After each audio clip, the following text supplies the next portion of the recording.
gugma nato ngadto sa Ginoo sanan gugma ngadto sa silingan ang tinuod na diwa nan Pasko.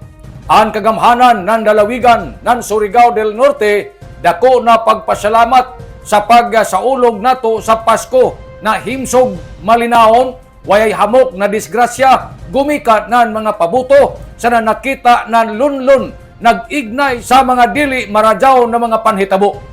Iniamoy tagluwatan pamahayag ni Provincial Governor Lyndon Barbers Kumanbuntag laong sa gobernador ang gugma nato ngadto sa ato Ginoo amoy pinakaimportante sa nansokdanan nga jaoy ato tinud-anay na relasyon dakan kon jaoy ato adyoon sa ida madali ra nija tubagon gumikan kay nakilayan man kita nija tungod kay jaoy may ato permanente na koneksyon ang pagpakigrelasyon sa ida matag adlaw o sa oras.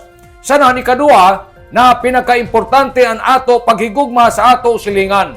Amo gani na laong ni Governor Barbers na sidya nanginaot na mainit sanan malipadyon kita sa kanunay sa ato inadlaw-adlaw na pagkinabuhi labi na sa ato pagsaulog nan Pasko ni adtong Disyembre 25 magdaya nan kalipay pagkayusa gugma sa pamilya komunidad sanan mga higaya.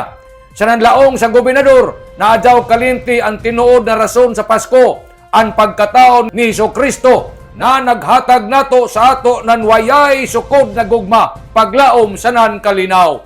Malipadyo na Pasko sa ato tanan sanan mabungahon na bag-ong tuig 2026 laong ni Governor Barbers.